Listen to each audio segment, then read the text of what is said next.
Hi everyone, Michael Berge with Digiday, back in late afternoon of day 2 of Possible 2024. And my next guest I'm very happy to have, because I'm a big NBA fan, is Tammy Henault, who is the CMO of the NBA. Tammy, welcome. Thanks so much for having me. So happy to be here. Great to have you. This your first Possible? It is. It is. What's your take so far? What do you think? It's pretty impressive, just the scale of the event, the number of people here, and the number of connections I feel like I've already made, just of people that I know already, but also just new people that have always been on my list to meet, or we've always been ships passing in the night, and it's just a really great connection of people.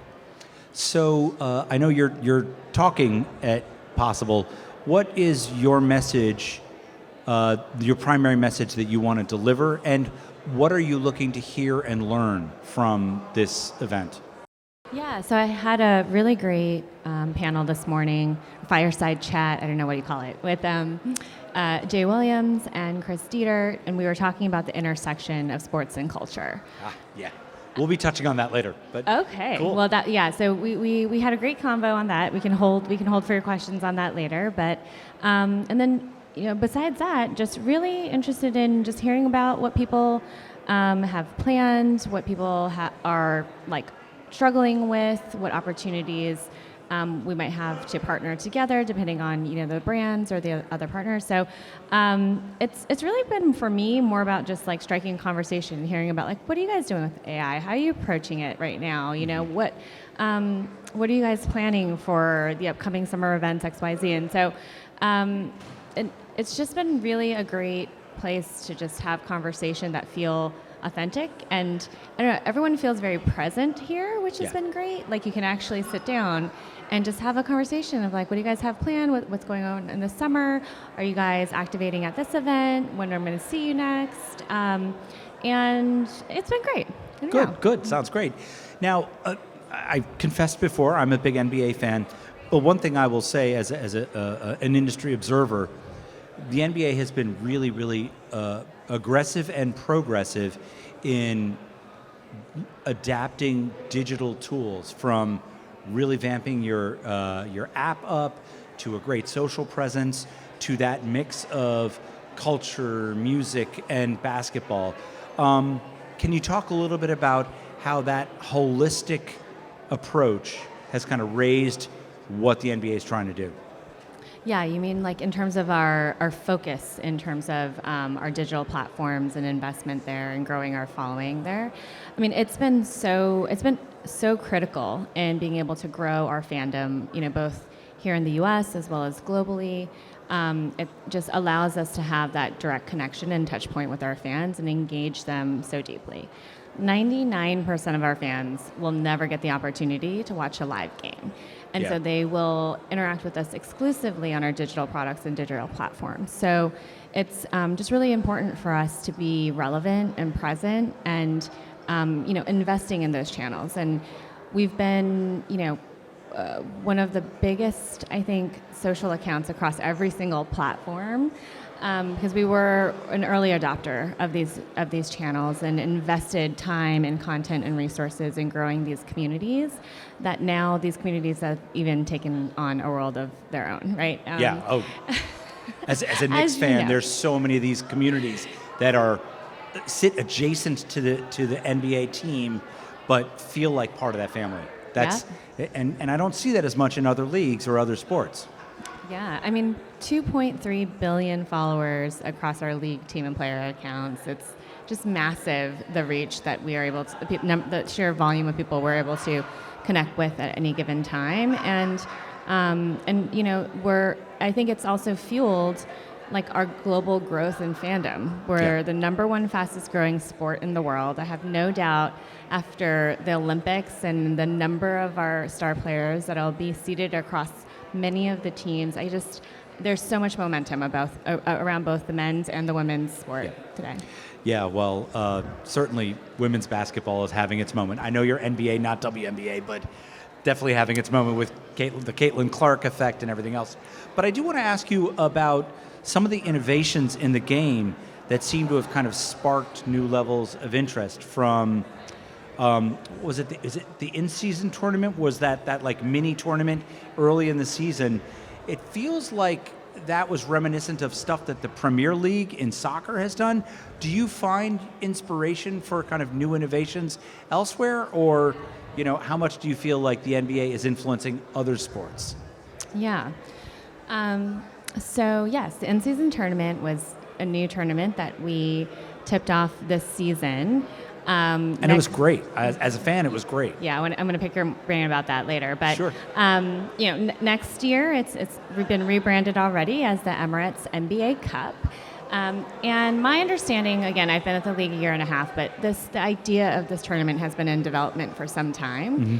And Adam certainly said that we've definitely taken inspiration from leagues overseas. So we're really thrilled with it. I mean, we really had hoped it would increase, right, like the level of competition earlier in the season. We absolutely saw that. The response from fans was great. It was such a unique opportunity to be able to launch something so new and a whole new format, and really lean into educating a fan base around what this is and all the mechanics around it, and then to see it actually goes so well and to be so well received across our fans, across our players. We're really thrilled with how the first year went. Cool.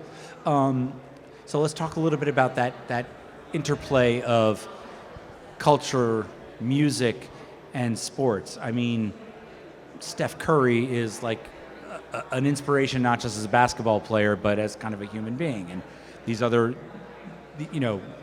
music is such an integral part of like the All-Star game. And, with the halftime show, it feels almost reminiscent of like kind of a baby Super Bowl. How much is that kind of a conscious development on the part of marketing in NBA, and how much of that is just organically attracted because maybe big, pop stars are just drawn to the NBA? Like, how much is that cultivated versus organic? I know this is going to sound like a cop-out answer, but it's a little bit of both, Nah, right? it's okay. Like, the NBA is in... I shouldn't give you a choice. That's a thing. The NBA in and of itself is a lifestyle brand at its core, right? We're a content company, we're a media company, entertainment company, and the brand itself is a lifestyle brand. Yeah. It attracts, like organic followings, right, amongst people in music and celebrities and talent who are just genuine fans, and then our players also have their own like artists and musicians, et cetera, that they're into, and so it just creates like a natural relationship. Whether you certainly mentioned music, and we have so many great relationships with music, whether that's integrating it with within the game or on the court, or with some of our biggest like brand partnerships and ambassadorships have been with some of the biggest stars in the world. Like last year, we had Suga from BTS be our brand ambassador. We just brought on Le Sserafim, another K-pop group, into the family. They're going to be at Coachella coming up here shortly. We're going to be there as a brand. So we're seeing all of this stuff kind of intersect on its own. I think another super relevant way we show up in culture is through fashion, right? Our players are the names and faces for many brands out there today. The tunnel has become the new runway for fashion. Yeah, it is kind of, yeah. And for something like IST, we actually built like a red carpet sort of runway for the players to actually have the full fashion forward tunnel walk experience. And it really felt elevated and amazing. And I just feel like we can do more like that, like bring more of those moments together. And then just looking at over the course of the season, like how do we show up at those cultural moments that are super relevant for our fans? Either that's something that we're creating because we're taking an activation, or we're building out an experience there. But SGA, like, he killed it at the Met last year, right? Yeah. And he's known for his fits. And so, like, those kind of just organic elements are the ones that come up from the ground up, like you were saying, and we go at it from both sides. Cool.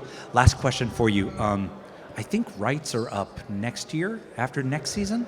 Not my area. Oh, I know, but I think the NBA is probably expecting like cha-ching, right? It's very public. I think expectations are covered in the media. No comment. Okay, you're not going there. Okay, fair enough. Well then, let's leave it at that. Tammy, Yeah. thank you so much for joining us. Tammy Henault, CMO of the NBA. Thank you again. Thanks for having me. Here we go. We're good. Thanks. Sorry. I shouldn't. I don't know. The rights thing came up in my mind. So No, it's sorry.